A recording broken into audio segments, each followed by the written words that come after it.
Halo teman-teman, bertemu lagi bersama Sherly di segmen Ada Apa Sih? Nah, beberapa waktu terakhir Sherly sengaja menyempatkan diri untuk ngebacain komen-komen teman-teman di beberapa video Ada Apa Sih sebelumnya. Dan salah satu request yang paling banyak diminta adalah ngebahas tentang konsisten.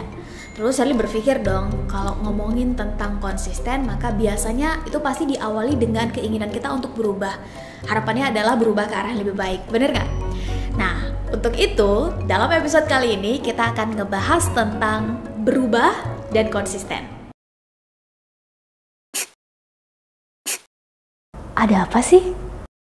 Teman-teman pernah gak sih saat kita pengen berubah atau mungkin kita termotivasi dari orang lain, melihat orang lain, atau mungkin kita membaca, menonton sesuatu yang membuat kita terinspirasi, terus kita pengen banget berubah atau meninggalkan zona nyaman kita, tapi masih muncul rasa takut, rasa ragu, rasa khawatir untuk meninggalkan zona nyaman kita dan berubah ke arah yang lebih baik.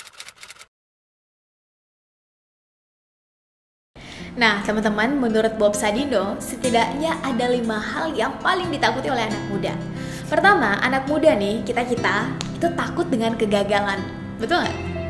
Yang kedua, kita anak muda takut dikritik. Ketiga, anak muda takut dengan hal-hal baru. Keempat, anak muda takut meninggalkan zona nyaman. Dan yang kelima, anak muda takut dengan apa kata orang. Makanya, setiap kita memutuskan untuk berubah atau melakukan segala sesuatu, maka pastikan kita tahu alasannya. Dan kalau menurut Bob Sadino, temukan masalah dari hulunya. Karena kalau masalah diselesaikan dari hilir, ini gak akan pernah selesai, teman-teman. Kalau kita takut untuk berubah ke arah yang lebih baik, takut untuk meninggalkan zona nyaman kita, atau mungkin kita takut untuk mulai meninggalkan habit-habit buruk dan membiasakan habit-habit baik, maka PR pertama yang harus kita selesaikan adalah mulai bertanya ke diri kita sendiri. Sebetulnya kenapa sih kita takut untuk berubah? Dan alasan antara satu orang dengan orang lain itu bisa jadi beda-beda, bener gak? Bisa jadi alasan Sherly akan berbeda dengan alasan teman-teman, dan alasan teman-teman bisa jadi akan berbeda dengan alasan kebanyakan orang.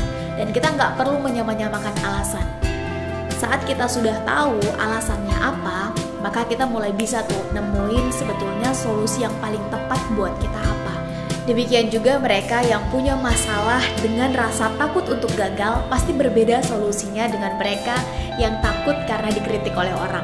Nah, dengan kita tahu sebetulnya masalah kita takut untuk berubah itu apa, sama dengan kita menemukan hulu dari masalah itu apa. Ibaratnya teman-teman, kalau kita mau membersihkan sungai, maka kita bukan membersihkan hilirnya saja, kita perlu menemukan sumber masalah itu di hulunya apa. Bersihkan sungainya dari hulu, maka pelan-pelan hilirnya juga akan bersih. Kalau kita hanya membersihkan sampahnya di hilir, mungkin akan bersih, tapi berapa hari bersihnya? Mungkin 2-3 hari dan sungai itu akan kotor lagi. Betul nggak? Maka mari sama-sama kita pastikan dalam menyelesaikan masalah, kita cari pangkal masalahnya, kita cari hulunya, tutup akar masalahnya, dan pelan-pelan sungai itu akan bersih. Nah, untuk itu teman-teman, kita nggak bisa mengeneralisir semua masalah itu sama. Masalah si A akan berbeda dengan masalah si B. Masalah si C akan berbeda dengan masalah si D. Mungkin tujuan dan goalnya sama, tapi jelas penyelesaiannya tentu berbeda. Karena setiap masalah pasti ada akarnya. Dan setiap akar yang tumbuh di tanah yang berbeda pasti punya karakteristik yang berbeda. Setiap kita hidup dengan lingkungan yang berbeda, dibesarkan di tengah keluarga yang punya habit yang berbeda, sehingga solusi dari setiap masalah pun pasti berbeda-beda. Dalam video kali ini, Sherly pengen sharing ke teman-teman berdasarkan pengalaman pribadi, mendengar, memperhatikan, dan apa yang saya alami sendiri tentang kiranya teman-teman saat mau berubah, apa saja yang perlu disiapkan dan apa saja yang perlu dilakukan. Munculkan motivasi. Teman-teman, hanya ada 3 alasan kita munculkan motivasi. Pertama adalah rasa sakit yang kita alami. Setiap kita punya pengalaman yang berbeda-beda. Bisa jadi kita punya masa lalu yang membuat kita sakit hati, atau yang membuat kita memiliki rasa takut tertentu, atau membuat kita punya kekhawatiran berlebih pada satu hal, dan kita ingin atau berupaya untuk mengubah itu di masa depan. Rasa sakit yang kita alami atau berdasarkan pengalaman pribadi ini, teman-teman, betul-betul bisa menjadi motivasi yang akan membuat api semangat kita itu terus membara. Dan setiap pengalaman yang dimiliki oleh manusia kan beda-beda. Mari kita lihat lagi ke belakang, sebetulnya hal apa yang membuat kita sangat termotivasi untuk berubah atau melakukan sesuatu, membiasakan satu habit baru, atau mungkin berpindah dari satu komunitas tertentu ke komunitas lainnya. Yang kedua adalah karena adanya harapan. Teman-teman, ketika kita punya harapan ke depan, ketika kita punya tujuan, ketika kita punya visi, maka ini akan terus membuat kita bergerak, membuat kita bersemangat dalam melakukan segala sesuatu. Teman-teman yang saat ini sebagai pejuang skripsi misalnya, ada harapan untuk bisa lulus tepat waktu. Teman-teman yang saat ini sedang bekerja, ada harapan di setiap akhir bulan mendapatkan gaji. Teman-teman yang saat ini sudah menikah, ada harapan untuk bisa pulang ke rumah dan melihat keluarga tersenyum. Setiap kita bisa bergerak dengan harapan. Pertanyaannya adalah, sudahkah kita memunculkan harapan apa yang ingin kita tuju sebagai motivasi dasar kita untuk berubah? Tentu harapannya berubah ke arah yang lebih baik. Dan yang ketiga teman-teman, saat rasa yakin kita itu sudah melebihi rasa takut kita terhadap sesuatu yang pengen kita ubah. Kita udah yakin pada satu hal tertentu, tidak lagi melihat apa kata orang, kita nggak lagi memperhatikan bagaimana tanggapan publik, kita nggak lagi takut dengan hal-hal baru yang akan kita hadapi ke depan, kita nggak lagi takut untuk keluar dari zona nyaman kita. Kenapa? Karena kita udah yakin duluan, ke depan kita bakal dapat apa, kita udah ukur duluan resiko yang akan kita hadapi seperti apa, dan kita sudah tahu kalau kita dapat rewardnya sebesar apa. Rasa yakin ini yang harus kita pegang dan kita pupuk sehingga kita terus bisa memunculkan motivasi saat orang-orang mulai kendur semangatnya. Nah, biasanya teman-teman, kalau kita udah punya motivasi, kita udah punya alasan yang kuat nih kenapa kita pengen berubah, biasanya kita mulai ditertawakan oleh orang, benar nggak? Kita mulai dijauhin, kita mulai dikucilkan, kita mulai kehilangan kawan-kawan kita. Intinya adalah kita mulai terlihat berbeda.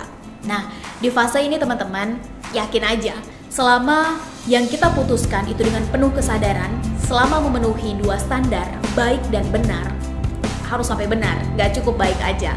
Karena baik belum tentu benar, tapi kalau benar sudah pasti baik. Maka pastikan kita terus melangkah maju ke depan.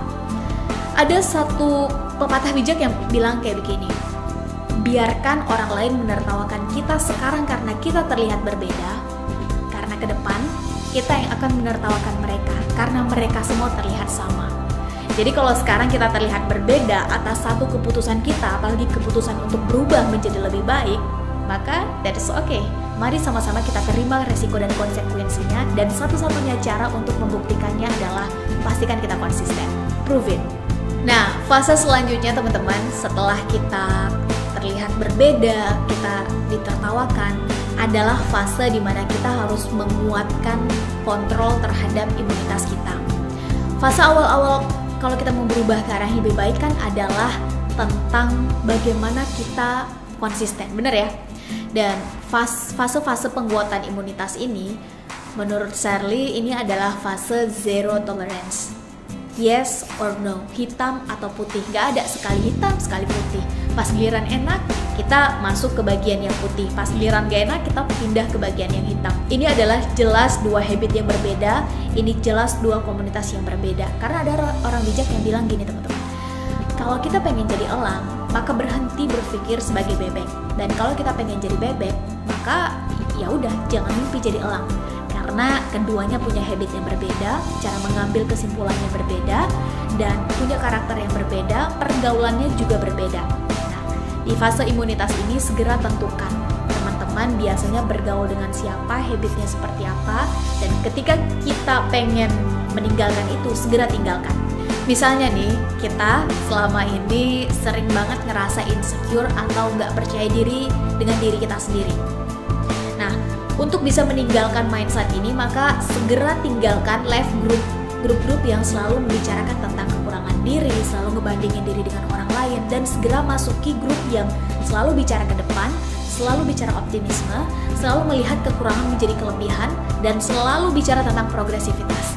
Kalau kita ingin meninggalkan satu habit ngegosipin orang misalnya, maka segera tinggalkan grup-grup yang kerjaannya tiap hari adalah membicarakan baik itu kebaikan maupun keburukan orang. Segera tinggalkan akun-akun, segera unfollow akun-akun yang kerjaannya tiap hari adalah ngebicarain orang. Dan segera follow, segera ikutin, segera bergabung dengan komunitas, dengan akun yang sehari-harinya adalah tentang terus memperbaiki diri dan mengimprove diri sendiri. Dengan kita berani meninggalkan kebiasaan, meninggalkan komunitas, habit-habit lama kita, dan berani masuk ke komunitas yang baru, ini adalah cara kita menguatkan imun. Sampai kapan ini harus kita lakukan? Sampai imun kita kuat ketika kita kembali ke grup yang lama, ketika kita didekatkan lagi dengan orang-orang yang punya habit seperti kita yang sebelumnya. Karena teman-teman, hanya ada dua pilihan, kita mengubah atau kita yang dirubah. Ketika kontrol terhadap diri kita atas satu habit tertentu itu belum terbentuk, maka bersiaplah untuk dirubah. Sebetulnya ini bukan prinsip baru bagi kita. Kalau kita mau melihat sejarah, terlebih untuk teman-teman yang beragama Islam, kita mengenal kisah Tariq bin Ziyad. Apa yang dilakukan Tariq bin Ziyad saat dia sudah memutuskan, sudah menetapkan cita-cita besarnya untuk mati syahid? Hal pertama yang dia lakukan adalah dia bakar kapalnya sendiri. Betul nggak? Tujuannya apa? Tujuannya adalah agar satu-satunya jalan yang ada di hadapannya adalah ikut berperang. Kalau mati di medan perang dia mati syahid, kalau pulang dia pulang membawa pahala syahid. Jadi nggak ada istilah abu-abu dalam proses kita berubah, dalam proses kita berhijrah, dan dalam proses kita membiasakan kebiasaan baru. Think this is the last opportunity. The choice is just now or never. Pikirkan bahwa ini adalah kesempatan terakhir kita dan pilihannya hanya sekarang atau tidak sama sekali. Coba teman-teman bayangkan ketika ada seseorang yang berada di ujung jurang, terus di belakangnya ada serigala yang sedang mengejar. Maka pilihannya adalah dia melompat atau dia dimakan oleh serigala. The power of kepepet. Ketika kita berpikir ini adalah kesempatan terakhir untuk kita berubah, untuk kita membuktikan ke diri sendiri, ke lingkungan sekitar, ke orang-orang tersayang, maka tentu kita akan ngasih effort terbaik, ngasih usaha terbaik. Dan urusan kita manusia adalah tentang ikhtiar, tentang berusaha. Urusan kun fayakun adalah urusan yang maha kuasa. Dan sebetulnya ini sudah sangat sering saya sampaikan, tapi izinkan saya nyampein ini lagi dalam video ini. Kalau ada yang tanya ke teman-teman di mana letaknya takdir, maka habis video ini selesai ditonton, teman-teman udah bisa jawab letaknya takdir adalah di batas maksimalnya usaha dan doa kita. Mereka yang ujuk-ujuk ngomong takdir, ujuk-ujuk ngomong ini adalah kehendak yang maha kuasa tanpa berusaha dan berdoa secara maksimal dulu, maka ini adalah orang-orang yang realistis dan pesimis, bukan orang-orang yang ingin berubah dan mengupayakan perubahan ke orang-orang di sekitarnya. Dan Denzel Washington juga pernah bilang, to get something we never had, we must do something we never did. Untuk dapetin apa yang belum pernah kita dapatkan, pastikan kita melakukan sesuatu yang belum pernah kita lakukan. Karena selalu ada cara di atas rata-rata untuk dapetin apa yang belum pernah kita dapatkan. Poin terakhir dari berubah dan proses merubah adalah tentang konsistensi. Bener nggak? Tentang kecerdasan daya tahan kita. Atau dalam bahasa Indonesianya adalah konsisten itu sendiri. Dalam agama Islam kita mengenal istilah istiqomah. Memutuskan berubah, memutuskan berhijrah itu adalah perkara gampang teman-teman. Yang membuat itu menjadi sulit dan mahal adalah konsistensinya. Dan dari Harvard University Psychological Center-nya juga nyebutin bahwa kecerdasan paling tinggi pada manusia adalah adversity quotient. Kecerdasan daya tahannya memperjuangkan sesuatu yang diputuskan dengan penuh kesadaran. Dan kita mengenal dua istilah yang tadi di awal sempat kita bahas, benar nggak? Bahwa segala sesuatu yang diputuskan itu standarnya harus dua, yaitu baik dan benar. Dalam hal ini teman-teman, kita akan melihat akan banyak banget orang yang optimis, orang yang semangat untuk melakukan perubahan, tapi yang akan duluan sampai ke garis finish adalah mereka yang konsisten melakukan perubahan itu, konsisten mempertahankan semangatnya, konsisten mempertahankan kawan-kawannya. Dan jelas ini bukan hal yang gampang. Tapi saya ingin mengajak kita semua untuk melihat ini sebagai sesuatu yang wajar, sesuatu yang lumrah. Ibaratnya nih, kita manusia ini kan terdiri dari dua sisi. Terdiri dari sisi positif dan sisi negatif, atau dalam bahasa Islamnya adalah hawa nafsu. Kita punya nafsu, betul ya? Dan Tentu merasa malas, leye-leye, rebahan, itu adalah hal yang wajar. Kecuali kalau kita adalah malaikat yang keinginannya ibadah terus setiap hari, keinginannya berbuat baik terus setiap hari, pikirannya positif terus setiap hari. Jadi mari sama-sama kita melihat bahwa mulai semangat kendur atau mulai leye-leye dan mulai ingin untuk rebahan itu adalah hal yang wajar bagi kita manusia. Pertanyaannya adalah apa yang kita lakukan ketika kita udah ngerasa malas, ketika kita udah merasa pengen rebahan terus, ketika waktu leyeh-leyeh kita itu sudah lebih banyak dari produktivitas kita. Dari Sherly ada 3 tips. Sekiranya tips ini bermanfaat untuk teman-teman, silahkan teman-teman terapkan dan ambil. Tapi kalau nggak bermanfaat, ya teman-teman tinggalin aja di sini. Bisa jadi cocok, bisa jadi enggak. Tapi yang jelas tips ini setidaknya udah berhasil di diri Sherly. Pertama adalah teman-teman segera cari kontrol sosialnya. Kita kan hidup di dunia ini sebagai makhluk sosial, benar nggak? Dan sebagai makhluk sosial kita nggak mungkin bisa memenuhi semua kebutuhan kita sendiri. Kita membutuhkan orang lain, kita membutuhkan energi positif dari orang lain, kita membutuhkan motivasi dari orang lain, kita membutuhkan bantuan dari orang lain. Segera cari orang-orang yang punya visi yang sama, punya warna yang diperjuangkan yang sama, punya value yang sama. Dan ketika kita udah nemu nih orang-orang kayak begini, segera gandeng mereka sebagai kontrol sosial kita. Jadi kalau suatu waktu nih kita udah mulai malas, udah mulai pengennya rebahan, udah mulai loyo-loyo, konsistensinya mulai berkurang, akan ada kontrol sosial yang ngingetin kita.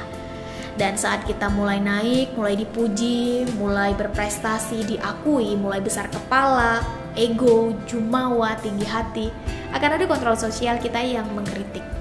Mengkritik dan diapresiasi adalah 2 hal yang paling dibutuhkan untuk seseorang yang sedang berproses, terutama berproses untuk berubah dari yang sebelumnya negatif ke arah positif. Yang kedua, segera cari komunitasnya teman-teman. Seorang bijak pernah bilang, kita bergaul dengan para penjual minyak wangi, sedikit-sedikit kita dapat wanginya. Bergaul dengan pandai besi, sedikit-sedikit kita dapat bau besinya. Kita bergaul dengan para penghafal Quran, sedikit-sedikit kita dapat cipratan hafalannya. Kita bergaul dengan para pengusaha sukses, sedikit-sedikit kita dapat ilmu cara membaca pasar, mengatur saham, melihat profit, dan lain-lain. Segera cari komunitas teman-teman. Yang jelas, komunitas Raja Wali dengan komunitas Bebek ini jelas 2 komunitas yang berbeda. Gak akan pernah bisa bersatu karena mulai dari mindset sampai karakter, ini 2 komunitas yang jelas berbeda. Kalau Raja Wali itu kan mainannya di atas ya. Sekali dia ngelihat mangsa, dia akan fokus. Momentum datang, dia akan turun, dia cengkram mangsanya. Kalaupun gak dapat, ya meleset sedikit. Kalau Bebek gimana habitnya? Ngikor. Satu ke kanan, semua akan ikut ke kanan. Satu ke kiri, ya semua juga akan ikut ke kiri. Kita pengen tangkap bebek, gampang. Tangkap aja bebek paling belakang. Kita udah dekat dengan komunitas bebek. Kita pengen ngarahin bebek, gampang juga. Arahin aja bebek paling depan, yang belakang pasti akan ikut. Silakan teman-teman pilih sendiri komunitasnya ada di mana. Yang jelas, kalau kita pengen bermental dan berkarakter seperti Raja Wali, maka mulai berani tinggalkan komunitas bebek. Tapi kalau kita pengen berkarakter, bermental bebek, maka jangan pernah mimpi untuk menjadi Raja Wali, karena keduanya gak mungkin bersatu. Dan terakhir, yang ketiga, segera temukan mentornya. Karena seorang sukses juga pernah bilang, kurcaci yang berdiri di pundak raksasa, dia akan bisa melihat lebih banyak, dia akan bisa melihat lebih luas dari raksasa itu sendiri. Teman-teman, kita anak muda, ilmu kita sedikit, wawasan kita masih sempit, pengalaman juga bisa dibilang masih pas-pasan. Kitalah kurcaci itu teman-teman. Dan kalau kita kurcacinya, maka pastikan kita segera menemukan raksasanya. Teman-teman ke depan ingin menjadi seorang pengusaha, segera cari mentor bisnisnya. Teman-teman pengen menjadi seorang politikus, segera cari mentor politiknya. Teman-teman pengen berkiprah dalam dunia teknologi, robotik, segera cari mentornya. Karena mentor yang akan menunjukkan jalan mana yang paling efektif untuk dilalui, yang harusnya selesai dalam 1 tahun, bisa selesai dalam 6 bulan. Yang harusnya pekerjaan selesai dalam 6 bulan, bisa selesai dalam 3 bulan. Dan ini tentu akan mempersingkat waktu kita. Ada rahasia besar pada waktu. Kalau di barat dibilang waktu adalah uang, time is money, kalau di timur dibilang waktu adalah pedang. Siapa saja anak muda yang bisa memanfaatkan waktu dengan produktivitas, maka mereka duluan yang akan keluar sebagai seorang pemenang. Nah teman-teman, itu dia tadi sedikit tips dari Sherly tentang berubah dan bagaimana agar bisa konsisten dengan perubahan positif kita. Semoga menjawab pertanyaan teman-teman. Dan kira-kira tips apa lagi ya yang baiknya kita bahas? Silahkan tulis di kolom komentar di bawah. And see you on the next episode.